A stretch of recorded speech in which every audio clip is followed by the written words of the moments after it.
Hello students, now we have to start the chapter number 6, population, from class 9th from geography portion.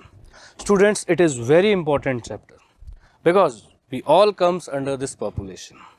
देखिए हम population में क्या करते हैं कि हम ह्यूमन पॉपुलेशन भी मेजर करते हैं, हम कह सकते हैं एनिमल पॉपुलेशन भी आप कह सकते हो, हम कह सकते हैं हम फ्लोरा स्पीसीज की भी हम पॉपुलेशन काउंट करते हैं, राइट लेकिन हम यहाँ पे बात करेंगे इस चैप्टर के अंदर mainly will talk about here about the human population mainly how it is distributed what kind of means composition it is having so will discuss all those things in this chapter. So we can say it is very important chapter from geography portion, right? So let's begin with the chapter. In this chapter means first of all we'll do the introduction part related to the population. Then we'll discuss about the size and how the population is distributed. Right, so size and how the population is distributed, that is also very important, right?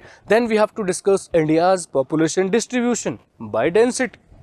Right, so population density we can call, then population growth, how our population is growing or how means what kind of growth we are having in our country. So process of population change also we'll discuss in this chapter, right? Then population growth, then process of population change and growth. Then we can say age composition we'll discuss in this chapter. Age composition is also very important, right? This is basically we can say how it is basically means putting impact on the population change. And sex ratio also we'll discuss, literacy rate also we'll discuss in this chapter, right? Then occupational structure and health, they are the important elements of population which we have to discuss in this chapter. Then adolescent population means our young generation, that also we have to discuss in this chapter.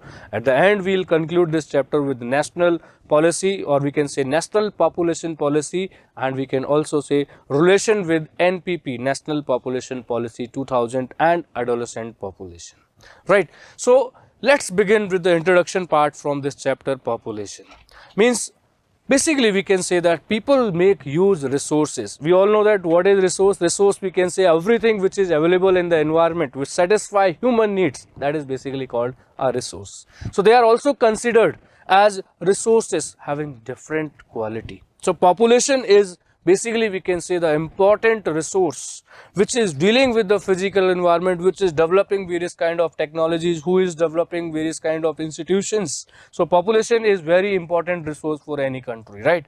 So we can say that the population we can define means total number of persons inhabiting a particular place like city, state, country, or we can say district, etc. So means किसी state के अंदर, किसी district के अंदर, किसी country के अंदर जो population reside कर रही है, जो live population reside कर रही है, उसको हम बोलेंगे population, right? So basically we can say it is the central element in social studies. Population is very important element of social studies, or we can say it is basically the important element which is basically observed in social science. So human beings, so they are producers as well as consumers of the resources. मतलब resources को produce भी कर रहा है human being, resources को बना भी रहा है जिसको हम बोलते हैं man made resources, और we can say ये consumer भी बहुत बड़ा है resources का, जो consume कर रहा है resources को. So human beings, they are important producers as well as consumers of resources. So about the population of any country, any state, any region, any district, we come to know about the population from census. So census is very important, which provides us information regarding the population of our country. Now what is census? This question may arise in your mind कि census क्या है, census क्या हो सकता है? So census we can say an official enumeration of population, or you can say an official counting of population. That is called census. जब हम population को count करते हैं, जिसके थ्रू हम count करते हैं, वो हमें क्या provide करता है? Census provide करता है. So it is an instrument, or we can say it is an official enumeration of population called census, right? So means which is basically means in census we can say the data is basically provided right. Data is basically provided related to the population, means कितने घर में आपके member हैं, क्या आपकी education है, किस occupation में आप इन्वॉल्व हो. सेंसस में वो सारी चीज़ें इन्वॉल्व होती हैं जिससे हमें लिटरेसी रेट, जिससे हम एज ग्रुप, जिससे हम ऑक्यूपेशन स्ट्रक्चर, जिससे हम एनुअल इनकम के अकॉर्डिंगली भी हम उसमें डिफ्रेंशिएट कर सकते हैं. तो ये सारा डाटा हमें कहाँ से मिलता है? सेंसस से मिलता है. So census is very important which is providing us data. Now population size and distribution also we come to know from census also, means how much people they are living and where they are located. So that also we also come to know from census. Even we can also discuss related to population growth, or we can say the population change, means how the population is grown. How we can say that the population have changed through the time period. So according to the time period how the population have changed, that also we come to know from census. So various characteristics or qualities of the population, जैसे मैंने अभी discuss किया आपसे कि literacy level, occupational structure, health, age, sex composition, that all means we can take the data from census. So census is very important, right? Then resources, calamities and disasters, they are meaningful only in relation to human beings. Resources मैंने अभी आपको define किया. Calamities जो आपके disasters, जो natural calamities है, ये कहीं ना कहीं human beings से relation रखते हैं directly और indirectly. Right, so we can say the numbers, the distribution, growth and characteristics, or we can say qualities which provide the basic background for understanding and appreciating the aspects of environment. So we have to discuss the relationship of population with the environment also, right? So this was all basically we have means we can say that part of introduction. Now the important point, that is population size and distribution. So India's population size and distribution is basically denoted by the numbers. So as per we can say March 2011, the population of India, or we can say as per the census 2011, the population of India is 121 crores, right? So we can also say 120 means 1210.6 million, which accounts for 17.5% of the world's population. Means we can say approximately 17% world की population हमारी country के अंदर reside करती है. जो data हमें किसके accordingly मिला? census 2011 के अंदर. We'll discuss census later on, but means before means we can say that our means according to 2011 population census, our population of our country, that was 121 crores, or we can say approximately 17% of the world population accounts in India, right? So according to data, Uttar Pradesh is the most populous or most populous state of India with population size of 199 million, which accounts for almost we can say 16% of total India's population. मतलब Uttar Pradesh India का सबसे बड़ा state है population wise, right? तो population wise Uttar Pradesh India का सबसे बड़ा state है. हम कह सकते हैं कि इस स्टेट के अंदर सबसे ज़्यादा पॉपुलेशन रिजाइड करती है. क्यों रिजाइड करती है? उसके बहुत सारे रीजंस हो सकते हैं. एलुवियल सॉइल है, प्लेन एरिया है, वाटर की इजीली अवेलेबिलिटी है, ग्राउंड सोर्सेज ऑफ वाटर हैं, सरफेस वाटर सोर्सेज हैं, कैनाल्स वगैरह बहुत ज़्यादा डेवलप हैं. तो इस तरीके से हमारे उत्तर प्रदेश के अंदर बहुत ज़्यादा पॉपुलेशन रिजाइड करती है. Clear? So means we can say from here also we can analyse means population, we can say that 82.5% population is living in rest of the world. पूरे वर्ल्ड के अंदर मीन्स इंडिया को छोड़ के पूरे world के अंदर 82.5% पॉपुलेशन रिजाइड कर रही है. और इंडिया के अंदर कितनी है? 17.5% पॉपुलेशन. तो यहाँ पे हम कह सकते हैं कि India accounts 17.5% population of the world.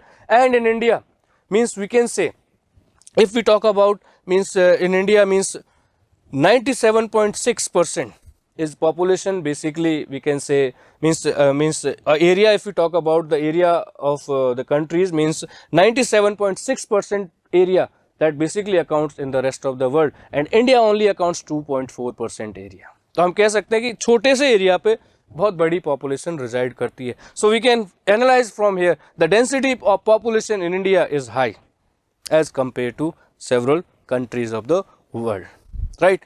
So next we can say the Sikkim has, means it is in fact which we must know about the things like Sikkim has population of just about 0.6 million and Lakshadweep has only we can say more means approximately 64,000 people who are living in Lakshadweep island. So means there may be unfavorable condition in these areas, that's why we can say the population means less population is living in these areas. मतलब कहीं ना कहीं conditions unfavorable हैं, उसकी वजह से यहाँ पे कम population reside करती है. तो सिक्किम की हम बात करते हैं तो hilly region है, और लक्षद्वीप की हम बात करते हैं तो island है, तो कहीं ना कहीं unfavorable conditions है, जिसकी वजह से यहाँ पे population बहुत कम reside करती है. Right? So 5 states we are having which almost accounts 50% of India's population, or we can say which accounts 49% of total India's population, and these states are Uttar Pradesh, Maharashtra, Bihar, West Bengal and Andhra Pradesh. The 5 states hold 49% of the India's population. तो हम कह सकते हैं ये 5 state India की सबसे ज़्यादा population in states के अंदर रिजाइड करती है. And if you talk about Rajasthan, Rajasthan is the biggest state in terms of area which has only we can say 5.5% of total population of India. मतलब एरिया बहुत बड़ा है लेकिन पॉपुलेशन बहुत कम रहती है. क्यों? क्योंकि कहीं ना कहीं इस एरिया के अंदर अनसूटेबल कंडीशंस है. तो जहाँ अनसूटेबल कंडीशंस होंगी वहाँ पे हम कह सकते हैं पॉपुलेशन कम रिजाइड करती है. ये नॉर्मल ह्यूमन टेंडेंसी है. जहाँ फैसिलिटीज़ ज़्यादा होती हैं वहाँ ज़्यादा होता है, जहाँ कंफर्ट ज़्यादा होता है वहाँ पॉपुलेशन ज़्यादा रिजाइड करती है. Right, so some important facts that we can discuss related to the population means related to the population distribution of the country means हम कह सकते हैं, आप देखिए ये 5 स्टेट्स की जो हम बात कर रहे थे, यहाँ पे 5 स्टेट्स में मैक्सिमम पॉपुलेशन आपकी उत्तर प्रदेश में रेजाइड कर रही है, means 16.16% then Bihar 8.02%, right we can say we are having means in West Bengal 7.79%, then means Andhra Pradesh also means 7.4%, then Maharashtra 9.42%. Right, so in these 5 states we can say 49% of India's population is living, and in other states means we can say that in other states, or we can say in rest 23 states, right, in rest 23 states and union territories, other means we can say 51.2 population is residing. So we can say that these states, they are the most populous states of India. Right, then census जो हम बात कर रहे थे, an official enumeration of population is called census. देखिए census की हम बात कर रहे हैं तो सेंसस हमारी कंट्री के अंदर फर्स्ट टाइम जो कंडक्ट हुआ था, फर्स्ट टाइम सेंसस हमारी कंट्री के अंदर 1872 में हुआ था. लेकिन 1872 का जो सेंसस था that was incomplete population census, क्योंकि पहली बार हुआ तो कुछ ना कुछ तो प्रॉब्लम्स होंगी. तो वो फर्स्ट टाइम हमारा जो पॉपुलेशन सेंसस हुआ वो 1872 में हुआ, लेकिन वो इनकम्प्लीट पॉपुलेशन सेंसस था. तो फर्स्ट कंप्लीट सेंसस, जो पूरा कंप्लीट संपूर्ण सेंसस जिसको हम बोलते हैं, वो हमारा हुआ 1881 के अंदर. तो देखिए 1872 से लेके regular means we are basically conducting census with the regular interval of 10 years, मतलब हर 10 साल में हम एक सेंसस कंडक्ट करते हैं. राइट, तो हम रेगुलर हर 10 साल में एक सेंसस कंडक्ट करते हैं. तो अगर 1881 से हम करें तो रेगुलर कंप्लीट 14 सेंसस हमारे हो चुके हैं अब तक 2011 तक. जो 21 में अभी एक सेंसस होना था, लेकिन वो हम कह सकते हैं जो पैंडेमिक की सिचुएशन आई, कोविड की जो सिचुएशन है, उसकी वजह से हम पूरा कंडक्ट नहीं कर पाए 21 वाला सेंसस. तो हम कह सकते हैं कि 1881 से लेके 2011 तक हमने अब तक कंप्लीट 14 पॉपुलेशन सेंसस कर दिए और एक incomplete population census. So we can say that so far we have conducted 15 population census. Out of those 14 population census, they are basically we can say complete population census. Right, so census basically they held regularly in every 10 years. So Indian census is the most comprehensive source of demographics. So demography word basically we use to denote the population. Right, तो India का जो census है बहुत comprehensive है, and it provides demographic data, it provides social and economic data also. तो we can say that census is very important in India. So have you ever seen a census report? कभी आपने देखा है? तो अगर आपने नहीं देखा हो तो हो सकता है आपकी लाइब्रेरी में आपको सेंसस रिपोर्ट मिल जाए, या फिर आप कहीं और भी इसको आप रिपोर्ट को देख सकते हो. तो सेंसस रिपोर्ट के अंदर ह्यूमन बींग से रिलेटेड या फैमिली से रिलेटेड पूरी कंप्लीट डिटेल होती है. वो कहाँ के रहने वाले हैं, कहाँ से आए, कितनी एजुकेशन है पर मेंबर की, कितनी एज ग्रुप में कितने मेंबर्स हैं, सारी चीज़ हम उसके अंदर डिस्कस करते हैं जब हमारे सेंसस का डाटा कलेक्ट होता है. तो सेंसस से हम बहुत सारी चीज़ें, मतलब पॉपुलेशन के बारे में हम बहुत ज़्यादा डिटेल्स हम सेंसस के थ्रू कलेक्ट करते हैं. So I hope you understand the census, right.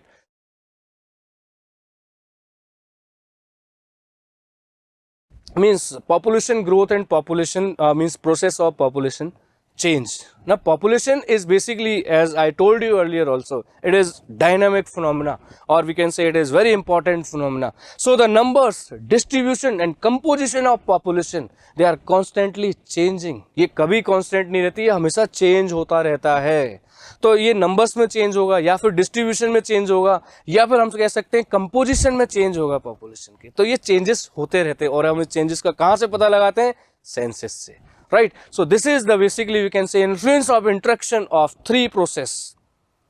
जो पॉपुलेशन चेंज हमारी हो रही है, ये मेनली 3 प्रोसेस की वजह से होती है. That we can say birth, deaths and migration.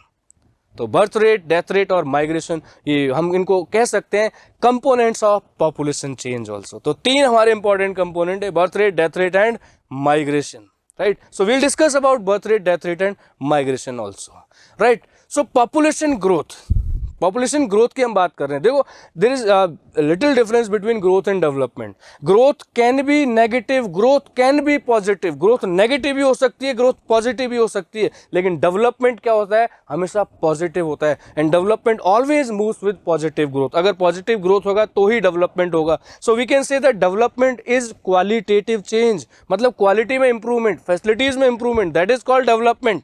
लेकिन क्वांटिटेटिव चेंज, मतलब जब नंबर्स में चेंज आएगा, that is called growth.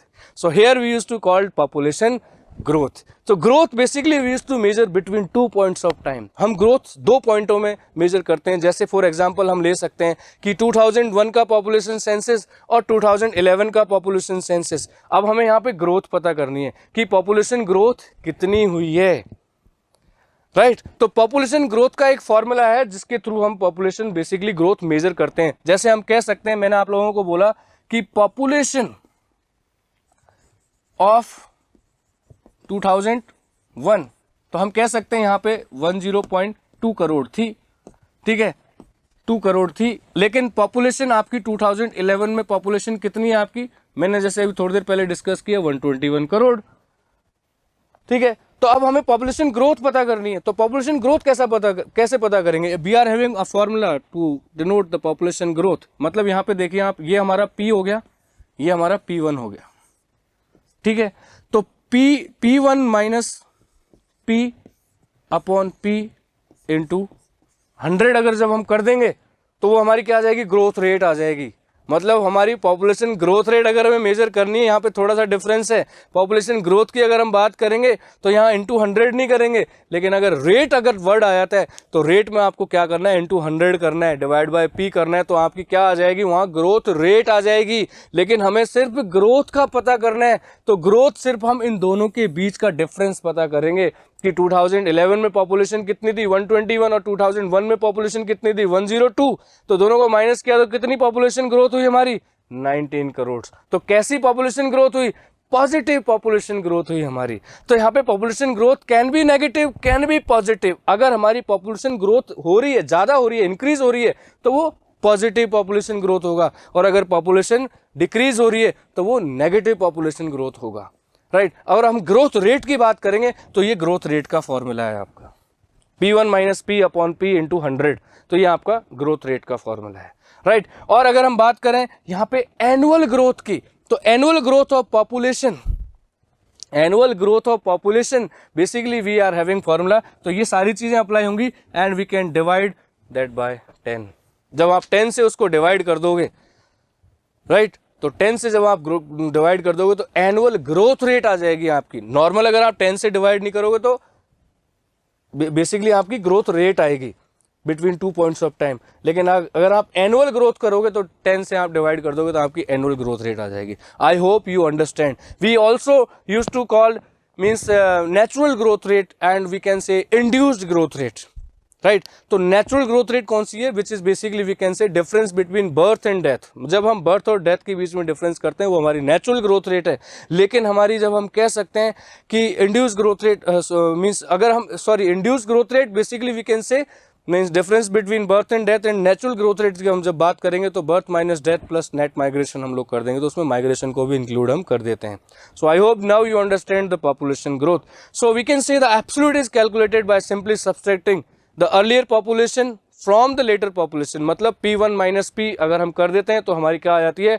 Absolute population growth आ जाएगी, ठीक है, और हम इसको इंड्यूस भी बोल सकते हैं, ठीक है। और हमारी जो नेचुरल ग्रोथ आएगी, birth minor deaths plus net migration, through that we can obtain basically we can the natural growth of population. So growth also takes place means in population change. So growth it is basically we can say very important topic from the population chapter. Means in population growth also we can say the rate of population increase is the other important aspect. Means it is basically studied in means percent or per annum, that is basically related to growth rate. तो मैं आपको already बता चुका हूँ कि growth rate क्या होती है। तो ग्रोथ रेट हम जब परसेंटेज में हम मेजर करेंगे, that is basically called growth rate. और जब हम एनुअली करेंगे तो डिवाइडेड बाय 10 कर देंगे उसको, तो हमारी एनुअल ग्रोथ रेट आ जाएगी, right. So basically we can say if 2% is the basically means growth rate, तो we can say that 2% for every 100% is the base population, right. तो इस तरीके से हम ग्रोथ रेट को एनालाइज करते हैं। सो India's population has been, we can say, steadily increasing from 361 million in 1951 to 121 crores in 2011, or we can say 1210 million. तो इतनी पॉपुलेशन हमारी चेंज होगी इतने डिकेड्स के अंदर, राइट। तो हम कह सकते हैं हमारी पॉपुलेशन चेंज बहुत जल्दी हो रही है, हमारी पॉपुलेशन ग्रोथ बहुत ज़्यादा है कंट्री के अंदर, right. So since 1981 we can say the rate of growth started declining. 1981 के बाद में थोड़ी सी हमारी पॉपुलेशन ग्रोथ डिक्लाइन हुई है। Why? Because people have become more literate, people have become aware about the large family sizes. तो कहीं ना कहीं लोगों में अवेयरनेस आई, जिसकी वजह से हमारी पॉपुलेशन थोड़ी सी मीन्स जो एनुअल ग्रोथ रेट है वो थोड़ा सा डिक्रीज हुआ है, राइट। और इसी के बीच में हम कह सकते हैं कि बहुत जो गैप है बर्थ रेट और डेथ रेट में भी आ चुका है। So we can say means in absolute increment is basically from 1981 it is decreasing, right. So means at this means we can say that India may overtake China, means the in stage which we are moving, means India can overtake China. We are having an approximate idea that is in 2045. तो 2045 में हो सकता है हम world number 1 पे आ जाएं। किस category में? पॉपुलेशन की कैटेगरी में। So India may be the most populous country in 2045, right? So declining trend of growth rate is basically trend a positive indicator of the efforts of birth control. जैसे मैंने अभी आपको बताया कि जो हमारी जो ग्रोथ रेट है अगर वो डिक्रीज हो रही है तो कहीं ना कहीं एक पॉजिटिव है जो हमने बर्थ पे हमने कंट्रोल किया। और हम अगर कंट्रोल करेंगे तो शायद हो सकता है हमारी कंट्री की डेवलपमेंट और तेज हो, क्योंकि ये रिसोर्स एलोकेशन में कहीं ना कहीं प्रॉब्लम करते हैं, right. So basically we can say that 182 million people they have been added in the population from 1990s alone. So annual addition larger than ever before now we can say, right? So 1990s के अंदर बहुत ज़्यादा population हमारी country की add हुई। तो population वहाँ पर गए ऐड हुई तो कहीं ना कहीं एक ड्रॉबैक तो था, लेकिन अब हमारी पॉपुलेशन कंट्रोल में आ रही है धीरे धीरे, just because of awareness and literacy, right. Now process of population change और we can say components of population change. हमारे कुछ कंपोनेंट्स हैं जो पॉपुलेशन में कहीं ना कहीं चेंज लाते हैं। तो जैसे अभी पीछे हमने बताया birth rate, death rate and migration. Birth rate we can say number of live population per 1000 population, means number of live births per 1000 population is called birth rate. Again I am repeating, number of live births per 1000 population is called birth rate. मतलब हमारे कितनी birth हो रही हैं, और number of deaths पर 1000 population is called death rate. तो अब इस तरीके से इसका एक फॉर्मूला है, आप कर सकते हो। बर्थ रेट का फॉर्मूला इस तरीके से आप बोल सकते हो, मीन्स बर्थ ओवर, राइट। और डेथ रेट का आपका फॉर्मूला है death upon, right. So this means in this manner we can calculate birth rate and death rate. तो अगर बर्थ रेट बहुत ज़्यादा है तो पॉपुलेशन चेंज हो जाएगी, हमारी पॉपुलेशन बढ़ जाएगी। अगर बर्थ रेट डिक्रीज हो रही है तो भी पॉपुलेशन चेंज होगी। अगर डेथ रेट बढ़ रही है, घट रही है, तो भी पॉपुलेशन चेंज होगी। और migration we use to call movement of people from one place to another place, that is called migration. तो माइग्रेशन कई तरीके से होता है और कई फैक्टर्स की वजह से माइग्रेशन होता है, that will discuss in this chapter. तो मूवमेंट ऑफ पीपल, अगर लोग आ रहे हैं या जा रहे हैं किसी भी पर्टिकुलर एरिया के अंदर, अगर लोग आ रहे हैं तो पॉपुलेशन चेंज होगी, अगर जा रहे हैं तो पॉपुलेशन चेंज होगी। So these are the important components of population change, और we can say these are the main, means these play very important role to change the population of any area और any country, right? So birth, death and migration, they are the important components of population change. Now birth rate, it is the number of live births per 1000 person in a year. It is a major component of growth, because in India both we can say birth rate have always been higher than death rate, as we had already discussed, and we can also discuss this birth rate and death rate in demographic transition also, which later I'll explain. Then death rate, it is basically the same formula which I have written, means it is the number of deaths per 1000 person in a year is basically called death rate. तो अगर death rate में अगर increment होगा या decrement होगा तो भी कहीं ना कहीं पॉपुलेशन पे इफेक्ट डालेगा. तो हमारी कंट्री में 1980 तक हम कह सकते हैं कि हाई बर्थ रेट थी, but now birth rate is increasing but at decreasing rate. मतलब इंक्रीज तो हो रही है लेकिन डिक्रीजिंग रेट पर इंक्रीज हो रही है. And death rate have declined rapidly just because of improvement in the facilities. जैसे मेडिकल फैसिलिटीज इंप्रूव हो रही हैं, एजुकेशन फैसिलिटीज इंप्रूव हो रही हैं, इंफ्रास्ट्रक्चर फैसिलिटीज इंप्रूव हो रही हैं, स्टैंडर्ड ऑफ लिविंग बढ़ रहा है. तो उसकी वजह से डेथ रेट पर मीन्स हम कहीं ना कहीं कंट्रोल कर गए. तो जब डेथ रेट पे ज़्यादा कंट्रोल हो गया और बर्थ रेट पे कंट्रोल नहीं है, इस वजह से हमारी जो ग्रोथ रेट है वो ज़्यादा है, या फिर एनुअल ग्रोथ हमारी पॉपुलेशन की ज़्यादा होती है. Right. Then migration is the movement of people across regions and territories. मतलब एक जगह से दूसरी जगह पे जब हम जाते हैं, that is called migration. And this can be, we can say internal, we can say within the country, और we can say international, between the countries. मतलब एक कंट्री के अंदर अंदर भी अगर हम मूव कर रहे हैं, अगर हम रोज वर्क प्लेस जा रहे हैं, स्कूल भी अगर हम जा रहे हैं, घर से स्कूल जा रहे हैं, that is also called the type of migration. Right. और अगर हम एक कंट्री से दूसरी कंट्री में जा रहे हैं, वो भी हमारा माइग्रेशन है. तो internal migration does not change the size of population of the country. जो इंटरनल माइग्रेशन होता है कंट्री का, कंट्री के अंदर अंदर, वो कंट्री की पॉपुलेशन साइज में चेंज नहीं करता, लेकिन रीजनली वेरिएशन लेके आ जाता है. Right. So basically we can say but it influence the distribution of population within the nation only. मतलब उस पर्टिकुलर नेशन के अंदर वो कहीं ना कहीं डिस्ट्रीब्यूशन में चेंज लेके आएगा. When in India most migrants have been from rural to urban. So various streams of migration we are having. अलग अलग स्ट्रीम्स है हमारी माइग्रेशन की. मतलब rural to rural, rural to urban, urban to urban, और we can say urban to rural. So 4 streams of migration we are having, जिसमें हमारी population completely migrate करती है. या फिर हम कह सकते हैं intra state migration and inter state migration. Intra state मतलब INTRA, intra state migration means जो एक स्टेट के अंदर अंदर माइग्रेशन हो रहा हो, और इंटर स्टेट माइग्रेशन मतलब एक स्टेट से दूसरी स्टेट में माइग्रेशन हो रहा हो. तो ये हमारी स्ट्रीम्स ऑफ माइग्रेशन है, जिसको हम कह सकते हैं स्ट्रीम्स ऑफ इंटरनल माइग्रेशन, जिसको हम कह सकते हैं रूरल से रूरल, गांव से गांव में माइग्रेशन होना, गांव से शहर की तरफ माइग्रेशन होना, रूरल टू अर्बन, या फिर अर्बन टू अर्बन, सिटी से सिटी, अर्बन एरिया से अर्बन एरिया के अंदर माइग्रेशन होना, या फिर सिटी से रूरल एरिया की तरफ माइग्रेशन होना. तो हमारी कंट्री के अंदर सबसे ज़्यादा जो माइग्रेशन होता है वो किस स्ट्रीम के अंदर होता है? वो होता है rural to urban migration. Rural to urban migration आप कह सकते हो कि गाँव से शहर की तरफ. क्यों? क्योंकि बेटर फैसिलिटीज़ को अवेल करने के लिए लोग माइग्रेट करते हैं. So I hope you understand this. Right. Then next we can say means some of the effects of migration we are having, it changes the population size. मतलब अगर कहीं से भी माइग्रेशन हो रहा है तो वहाँ की पॉपुलेशन जहाँ से हो रहा है, मतलब एक होता है आप प्लेस ऑफ डेस्टिनेशन और एक होता है आपका प्लेस ऑफ ओरिजिन. मतलब जहाँ से कोई माइग्रेट कर रहा है वो प्लेस ऑफ ओरिजिन हो जाएगा, और जहाँ वो जा रहा है वो प्लेस ऑफ डेस्टिनेशन हो जाएगा. तो दोनों प्लेस का वो पॉपुलेशन डिस्ट्रीब्यूशन चेंज करेगा. मतलब जहाँ से जा रहा है वहाँ कम हो जाएगी, जहाँ पहुँचेगा वहाँ ज़्यादा हो जाएगी. Right. So it also changed the population composition of urban and rural populations also. In terms of age and sex composition also. मतलब बहुत सारी चीज़ों में ये बदलाव लेके आएगा अगर हम मूव करते हैं एक जगह से दूसरी जगह. So in India, as I told you earlier, rural to urban migration has resulted a steady increase in percentage of population in cities and towns.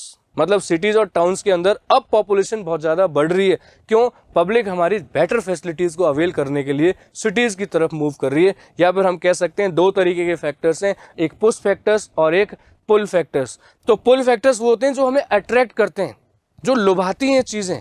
Right. Like better education facilities, better medical facilities, better standard of living, we can say better employment opportunities. ये सब क्या है? पुल factors हैं जो लोगों को attract कर रही हैं. कहाँ से? गांव से, रूरल एरियाज से लोगों को अट्रैक्ट कर रही हैं, और गांव से लोग बाग कहाँ आ रहे हैं? सिटीज़ की तरफ आ रहे हैं. और पुश फैक्टर्स क्या होते हैं? पुश फैक्टर्स वो होते हैं जहाँ पे कहीं ना कहीं प्रॉब्लम्स हो. For example lack of basic facilities, lack of medical facilities, lack of education facilities. ये सारी फैसिलिटीज़ अगर इनमें कमियाँ हैं तो जहाँ पे कमी होगी वहाँ से हम कहाँ जाएंगे? जहाँ पर हमें उन चीज़ों की पूर्ति होगी. तो पुश फैक्टर वो हैं जो कमी है, पुल फैक्टर वो हैं जो अट्रैक्शन वाले हैं, जहाँ पे अच्छी फैसिलिटीज़ हैं. उसकी वजह से माइग्रेशन होता है.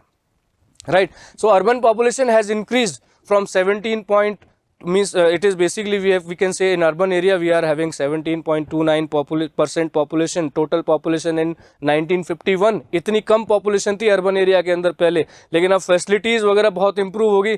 तो we can say that In urban area, we are having population that is 31.8% in 2011. हमारा लास्ट सेंसस 2011 ही हुआ था, तो उसके अकॉर्डिंगली 31.8% पॉपुलेशन हमारी कहाँ रिजाइड कर रही है, अर्बन एरिया के अंदर. और हम कह सकते हैं 68.2% पॉपुलेशन हमारी कहाँ रिजाइड कर रही है. आज भी मैक्सिमम पॉपुलेशन हमारी कहाँ रिजाइड करती है, गाँव के अंदर, रूरल एरिया के अंदर. So we can say that means it is in significant increase in the number of million plus cities also. मतलब हमारी जो कंट्री है उसके अंदर मिलियन प्लस सिटीज़, मतलब 1 मिलियन से ज़्यादा जहाँ पॉपुलेशन रिजाइड कर रही है, वो हमारी 35 से 53 हो गई. Means it have increase from 35 to 53 in just 1 decade. मतलब एक डिकेड के अंदर 2001 से 2011 में. तो हम कह सकते हैं कि अब सिटीज़ के अंदर पॉपुलेशन ज़्यादा माइग्रेट हो रही है, और उसका एक ही रीज़न है, better facilities, right. To watch the complete video, download the UpBind educational app from Play Store and App Store.